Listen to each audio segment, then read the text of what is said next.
As it relates to pricing, though, that's going to depend on how quickly they decide to drop interest rates, if at all. Now, do I think interest rates will drop? Yes. But here's the reality on that.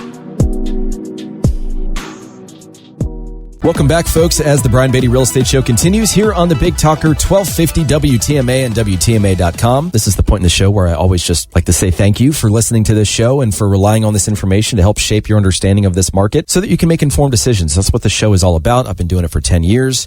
I fully anticipate doing this for foreseeable future. And so just thank you for those of you that listen to this program. And for those of you that call and ask questions, it's not, there doesn't have to be commissions attached to everything that we do. We're here to be helpful. Of course, we would love to earn your business, but if you have questions, if you need a contractor, if you just need a sounding board, if you need help, give me a call. 843-800-0065.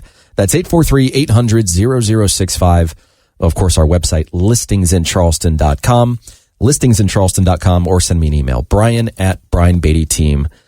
So let's talk about what we think is going to happen next year. You can go and do your own research on this, and I'll tell you that it's somewhat depressing how different the information is going to look depending upon who you're listening to, reading, watching. Believe me, the irony in that comment is not lost on me. As somebody that's been doing this for a long time locally at a very high level, I've got a pretty darn good ear to the ground as it relates to the trends within this market, which I help my clients understand so that we're positioned correctly to help them buy or sell, right? There are always things to take advantage of, and working with somebody that's an expert in the market is the first step. So let's talk about what they think is going to happen. And again, you've got a bunch of different data sources here as it relates to their opinion. I'm going to rely on some of that. I'm also going to share my opinion on this. So this is going to be a little bit of a mixed bag. First one is just closings in general, right? Transactions. We're going to probably end this year at a little over 4 million transactions, probably 4.1. Next year, they're calling for a 10 to 15% increase in just overall transaction count. They're calling for around 4.7 million, which would be about a 13.5% increase in transactions. There are going to be more people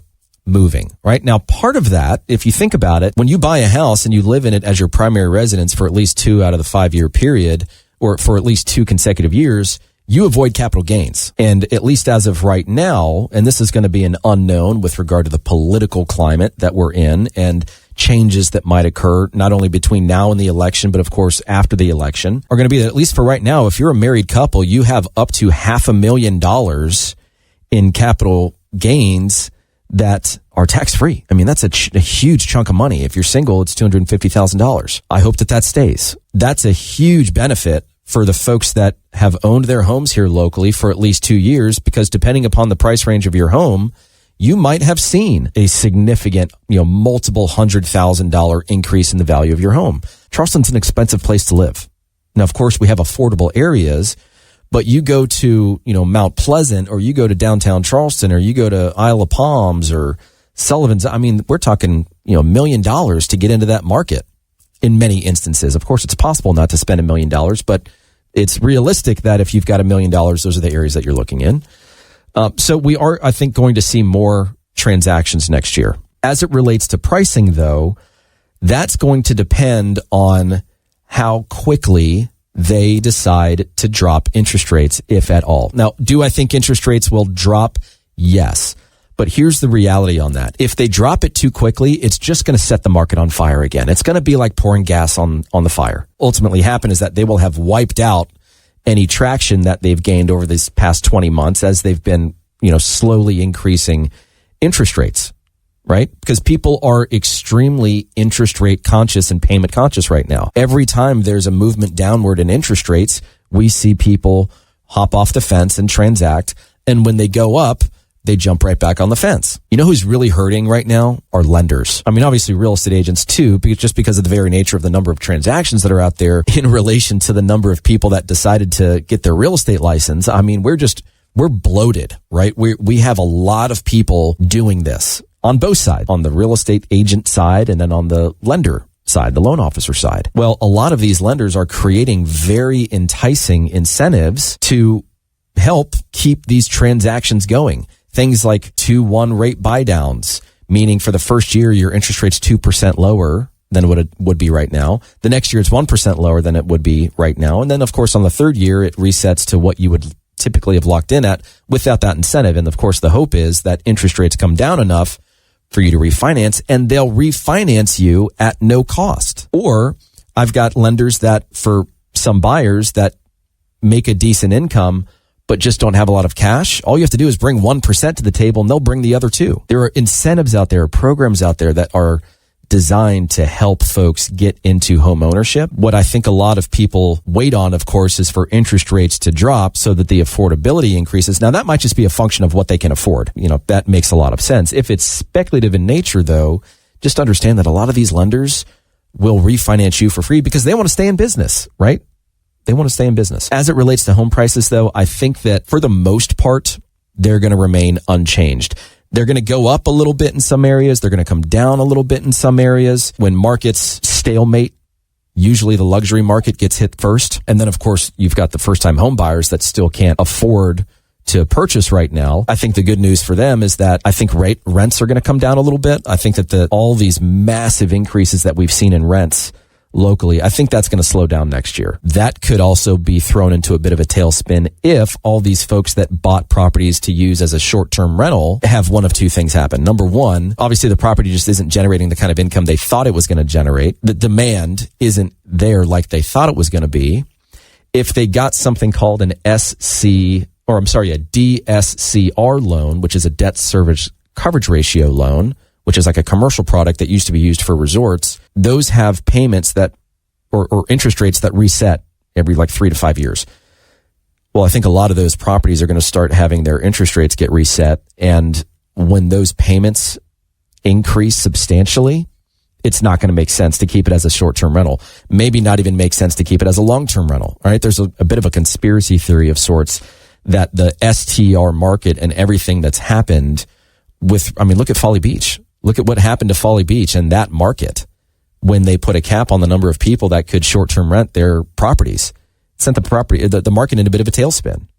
So the fear is that maybe that happens on a larger level, on a municipal level, whatever, that prevents them from using the property as they originally intended to use it and what they purchased it for, which is going to cause them either to rent it or sell it, which could be a factor that plays into inventory, right? More homes hitting the market. And it's not a want to sell, it's a need to sell type situation because it just doesn't make financial sense for them to keep the property. In the grand scheme of things, I think prices are going to remain fairly stable. Now, if interest rates drop drastically, I expect those prices to shoot right back up. And that's part of the reason why I say, don't worry too much about the interest rate, or don't necessarily try to time the market from an interest rate perspective if you can afford to buy now, because these lenders will refinance you at no cost.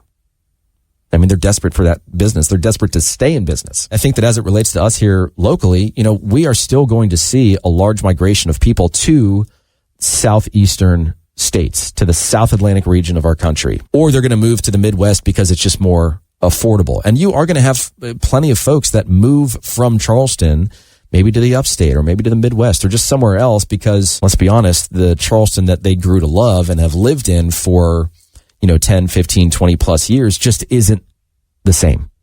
And they're ready for their next chapter. That could be a decent chunk of inventory that hits the market that helps to stabilize things a little bit. So I don't see there being like a wave of foreclosures like, a lot of these guys on YouTube are going to say that there will be. I just don't see it happening. I think we've got too much equity. I think we've got too many things moving in the right direction. I do think, however, that some of these folks that are purchasing property and maxing out what they can afford and taking advantage of something like a 2-1 rate buy down could potentially be in trouble a year or two from now, or maybe even coming up next year. Because if you think about it and you think about just the nature of people, let's say that, that you have to qualify to purchase a home with an 8% interest rate. But because of the incentive for the first year, it's only a 6% interest rate. And then the next year, it's a 7% interest rate. And then the year after that, it resets to the 8%. Well, what I know mostly about people is that they're not going to save that difference between the 6% and the 8%. That money's gone. They're spending it. So I think you're going to have folks that over time, as their payments increase, they've gotten used to living their life and running their financials off of that 6% payment. The 7% comes and oh, shoot, I've got to account for that. Then it goes to 8%. And they're like, this is getting really uncomfortable. Especially if they put very little down, like a VA or an FHA property. So I do see that being a potential issue that could start as soon as next year. But I don't think it's going to be massive. I don't think it's going to be enough in and of itself to tip the scales in this market. We've talked about interest rates. I do think that, just economists in general are overall optimistic that the Federal Reserve is just done with their 20-month-long rate hike campaign. And, I think the general consensus is that there's going to be 4 cuts next year. That's what they're saying. Obviously, influence mortgage rates and will bring them down. If you look at some of the data in terms of what they're projecting the interest rate will be, it's coming in somewhere in the low 6s. And it's impossible to say what they're going to be, but I think it's going to be in the low 6s. Do I think it's going to be in the high 5s? Maybe. I don't think we're going to get down to 4. We're certainly not going to get back down to 3, in my opinion. So I think, look, 6% as an interest rate is not a bad interest rate. 5% is even better. Obviously, 3% is amazing, almost once in a lifetime interest rate. And for those of you that capitalized on that, good on you. I do think that demand is going to recover a little bit. They're saying that inventory overall, right, the number of homes for sale is going to go up by about 30%. Part of that has to do with folks that wanted to avoid paying capital gains. Part of that is, people have lived in their home for a few years now. They've generated a massive amount of equity.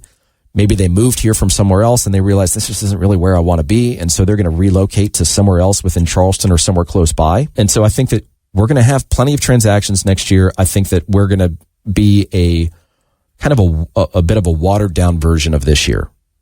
I think that there's still going to be struggles with affordability.